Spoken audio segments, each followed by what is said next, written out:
Okay, hi అందరికీ నమస్తే. ఈరోజు వీడియోలో మనం మైసూరు నుంచి ఒక 20 కిలోమీటర్ల దూరంలో ఉన్న నెంజనగూడు ఉన్న టౌన్లో ఉన్నాం. సో ప్రస్తుత వీడియోలో మనం ఇక్కడ ఉన్న నెంజనగూడు శ్రీకంఠేశ్వర ఆలయ ఇతిహాసాన్ని చూడబోతున్నాం.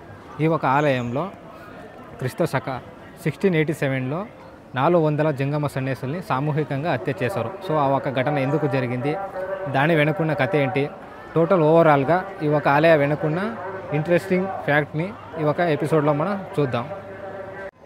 అయితే so my name is Kumar, I'm from Mysuru. అంటే ఏదో సినిమాలు చూసి కొంచెం తెలుగు నేర్చుకున్నాము, కానీ అంత ఏమీ పర్ఫెక్ట్గా రాదు. సో మన వల్ల ఎంత సాధ్యమో అంతవరకు బెటర్గా కంటెంట్ని ఇవ్వడానికి ట్రై చేస్తాం. సో ఈ ఒక వీడియోని మీరు పూర్తిగా చూడండి. సో మనం ఎక్కడైనా సరిదిద్దుకోవాలి అనిపిస్తే మీరు కమెంట్ చేసి చెప్పొచ్చు. సో మీకు ట్రావెలింగ్, ఇతిహాసం ఇలాంటి విషయాల్లో ఇంట్రెస్ట్ ఉంటే మన ఛానల్ని సబ్స్క్రైబ్ చేసుకుని మనల్ని సపోర్ట్ చేయొచ్చు.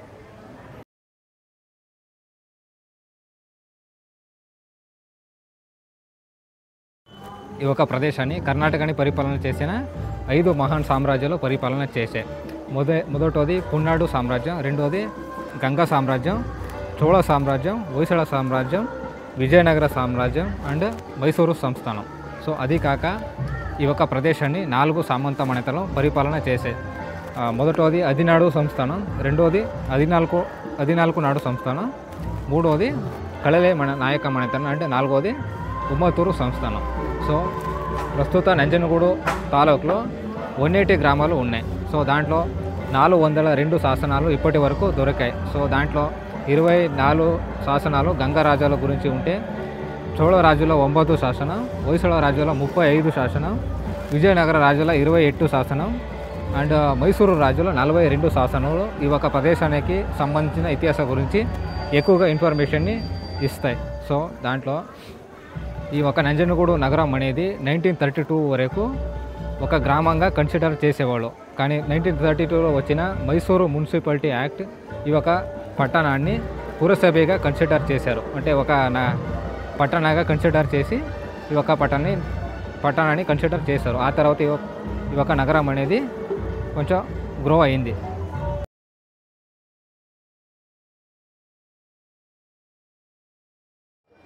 సో ఇంకా మనం ఈ ఒక ఆలయ ఇతిహాసాన్ని చూస్తే, ఈ ఒక ఆలయానికి సంబంధించిన మొట్టమొదటి ఆధారం దొరికేదే 1399లో. అంటే విజయనగర కాలం నుంచి ఈ ఒక ఆలయానికి సంబంధించిన ఆధారాలు ఎక్కువగా మనకి దొరుకుతాయి. కానీ ఈ ఒక ఆలయ నిర్మాణం చేసిన ఆర్కిటెక్చర్ స్టైల్ ఆధారంగా ఈ ఒక ఆలయాన్ని గంగా రాజుల కాలంలో 10వ శతాబ్దంలో ఈ ఒక ఆలయాన్ని నిర్మాణం చేశారని ఇతిహాస తజ్ఞులు చెప్తారు.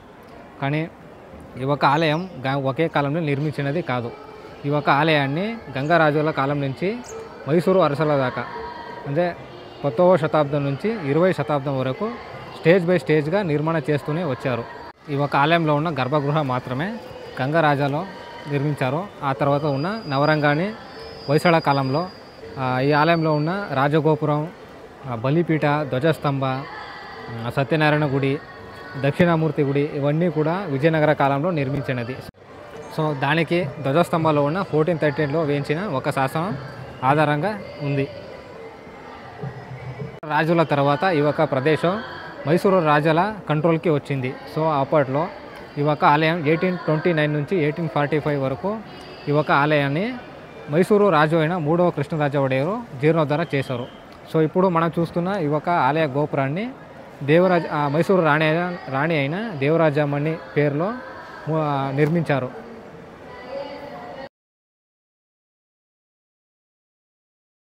విజయనగర రాజుల తర్వాత ఈ ఒక నెంజనగూడు ప్రదేశం మైసూరు రాజుల కంట్రోల్కి వచ్చింది. సో ఆ ఒక కాలంలో మైసూరు రాజులు ఈ ఒక ఆలయాన్ని ఎక్కువగా ఎక్స్పాండ్ చేశారు.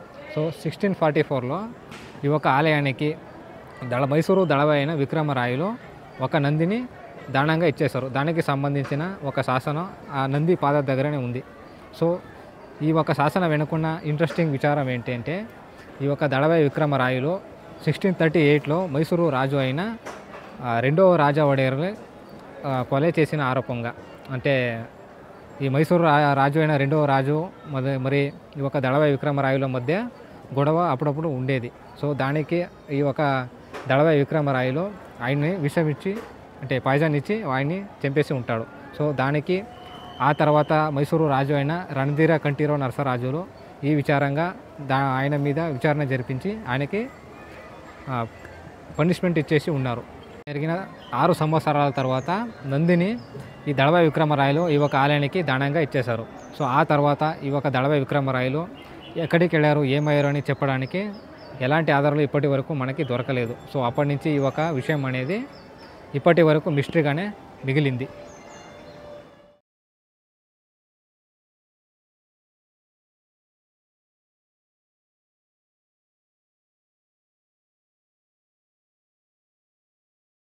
మనం టిప్పు సుల్తాన్ పీరియడ్లకి వస్తే ఈ ఒక టిప్పు సుల్తాన్ సైన్యంలో ఉన్న ముఖ్యమైన ఒక ఏనుగుకి ఐ బ్లైండెస్ వచ్చింది. సో ఆ ఒక కారణం వల్ల ఈ ఒక ఏనుగుని మన సైన్యంలో పెట్టుకుంటే వేస్ట్ అని తెలుసుకున్న టిప్పు సుల్తాన్ ఆ ఒక ఏనుగుని ఈ ఒక ఆలయానికి దానం చేశాడు. సో ఇలా దానంగా వచ్చిన ఈ ఏనుగుకి ప్రతిరోజు దేవుడికి పూజ చేసిన అర్చన నీళ్ళని ఐ డ్రాప్స్లా ఆ ఒక ఏనుగుకి డైలీ వేయించేవాడు. సో ఇలా 47 రోజుల వరకు ఇలా చేసిన తర్వాత ఆ ఒక ఏనుగుకి ఉన్న ఒక దృష్టి దోషం అంటే ఒక ఐ బ్లైండ్నెస్ అనేది పరిహారం అయింది. సో ఈ ఒక విషయం టిప్పు సుల్తాన్కి తెలిసింది. సో ఈ ఒక విషయం తెలుసుకున్న టిప్పు సుల్తాన్ ఈ ఒక దేవుడి మహిమని మెచ్చి ఈ ఒక ఆలయానికి ఒక పచ్చ శివలింగిని తయారు చేసి దానికి హకీం నంజుండా, హకీం అంటే డాక్టర్ అని అర్థం. సో అంటే డాక్టర్ నంజుండా అనే పేరుని పెట్టి ఈ ఒక ఆలయానికి దానం చేశాడు. సో ఆ ఒక విగ్రహాన్ని ప్రస్తుతం ఈ ఒక ఆలయ లోపల ఉన్న పార్వతీ గుడి పక్కనే ఒక చిన్న గదిలో ఉంచారు. సో మీరు కూడా ఈ ఒక ఆలయానికి వచ్చినప్పుడు మిస్ చేయకుండా ఆ ఒక విగ్రహాన్ని మీరు చూడండి.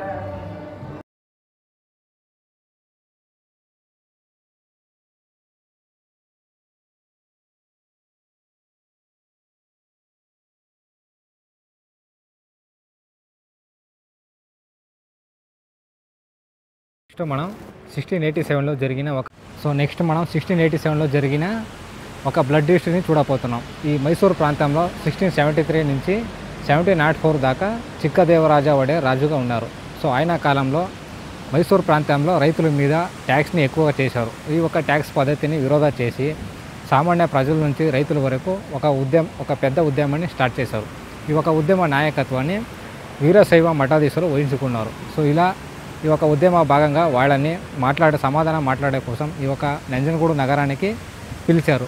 సో ఇలా వచ్చిన ఈ 400 జంగమ సన్యాసుల్ని ఆ ఒక సమాధానం మాట్లాడేటప్పుడు ఎలాంటి మాటలు వచ్చాయేమో తెలియదు, కానీ ఇలా నంజనగూడు నగరానికి వచ్చిన 400 జంగమ సన్యాసుల్ని సామూహికంగా ఉరేసి వాళ్ళని చంపేశారు. అంటే అదే రోజు వాళ్ళకి ఆశ్రయం ఇచ్చిన 700 జంగమ మఠాలు, వీరశైవ మఠాలన్నీ ధ్వంసం చేశారు. సో ఆ తర్వాత కాలంలో ఈ ఒక పోరాటం అనేది తగ్గింది అండ్ సక్సెస్ఫుల్గా మైసూర్ గవర్నమెంట్కి ట్యాక్స్ అనేది కలెక్ట్ అయింది. సో ఎంత అంటే 9 crores దాకా ఒక ట్యాక్స్ మనీ అనేది కలెక్ట్ అయింది. సో ఆ తర్వాత మైసూర్ రాజు అయిన చిక్కదేవరాజా వడేర్ నవకోటి నారాయణ అనే బిరుదుని పొందారు. సో దానికి సంబంధించిన ఆధారాలు మనకి ఎక్కడ దొరుకుతాయంటే 1882లో బిఎల్ రాసిన మైసూర్ గెజెటియర్ అండ్ దేవచంద్ర రాసిన Rajavali Kathasara and Edgar Thurston రాసిన caste and tribes of Madras ప్రావిన్స్లో ఇలా ఈ విషయం మనకి దొరుకుతుంది.